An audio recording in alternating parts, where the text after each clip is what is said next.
This is a quality young man, Jack Thompson. And they have it second down and 16 from the 28 with Jack Thompson hitting Brian Kelly. Thompson on a roll, comes back the other way to Bevan Maxey. Thompson's got a man wide open at the 15-yard line. Oh, there is nothing better than seeing some old school footage and getting to talk to Jack Thompson, who basically had, when he graduated, every single passing record, not in school history, but in conference history. You probably still got a throw left, right? Oh, that's impressive, Mike. I mean, you know, it's also fun to watch these old. Where'd you get these old films, man? we dig deep into the archives. You did. Here's the best part about this whole situation. As the quarterback, and you know this, people have to follow your lead. And even right now, the crowd still follows your lead, because in the break he says, "Go Cougs," and the place goes absolutely nuts. They're just listening to you. I love it. I had heard this about the first start for you. Take me back. Do you remember who the opponent was? My first start Yeah. was against UCLA. Oddly enough, the opponent today. Take me through the memories of that game. Well, I remember coming up to the line of scrimmage. My very first play against UCLA was we played at Joe Albee in Spokane, and UCLA had a bunch of Samoans on the other side of the ball from me, and I came up the line of scrimmage. I see Manu Tuisopo, Terry Talatolo was a linebacker. We had Pete Pele, defensive end. I mean, I'm looking at, Island Brothers out there, and they looked at me and was like, "Hey, this dude looks like a Samoan, man." and Terry looks across, he's a linebacker, he looks across the line of scrimmage, he said, "Hey, Sole," that's like, "Hey, dude." And I said, "Talofa," as in hello. And he went nuts. And then we snapped the ball, we got 5 yards. Caught him off guard. Got him off guard. I tell you what, Jack, I'm old enough, I'm going to age myself. I was coaching this league when you were playing back in the late 70s. You don't look it, Coach. Well, you're kind, but here's the question I have for you. In your career, you threw 1,086 passes. Wow. Minshew threw 600 and something last year. Yeah. What would your nickname be if you played in this offense? I'd be jetting someone, man.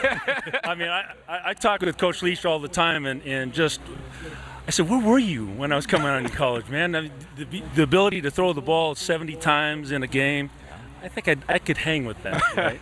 But he has put together a terrific program. Obviously the quarterback tradition lives on in Gordo and Minshew. What a character he is, right? Boy, we love him. And then Luke is doing some good damage up there in the NFL, and I couldn't be more proud and happy with the direction of Cougar football. Jack, we were teasing you before because I said, you need to start like, Tom Brady has that TB12, whatever you've been eating, because it feels like you're aging in reverse. Like Nigel. You're our own, like, Benjamin Button out here. That's the nicest thing a Husky could ever tell. You're a good man. You're a good man. I appreciate that. But, I think of, now maybe I'm just ignorant on the history, but I always think of all the great quarterbacks who came through that you were one of the first. And then all of a sudden it went bananas with the Drew Bledsoes, and then you go through like all the different names from the Ryan Leafs to the Alex Brinks, and then all of a sudden we're getting Rippin and all the different guys who come through here. Do you ever kind of sit back and think like, man, I was maybe the beginning of all this, and to see the tradition and what it's become now? Well, Nigel, for me, I feel blessed to have been one of the first ones. When I came there, we had a quarterback named Ty Payne. He wore number 14. I wanted 14. We had Charlie Peck. We had John Hollywood Hopkins, who was the original Minshew. I mean, he had the mustache and the whole thing, and his nickname was Hollywood Hopkins, right? But when I played, that's when they first started throwing the ball. Back in the day, when they had the wishbone and the triple option, the whole bit. Jackie Sherrill came in and installed a passing offense. First time the Pac-8 at the time, then became Pac-10, and I think it just really started a trend. Jack, it's wild because you have mentioned how different the game is, just based off of the quarterback position specifically. You mentioned Luke and obviously Gardner and Anthony Gordon currently, who's the quarterback of this team. You're still in this community. What impresses you about what Gordon's doing, considering this is a guy that I think in most instances would have bolted when he wasn't able to win the job a couple years ago? Well, when you talk to the quarterbacks, I talk to the quarterbacks all the time.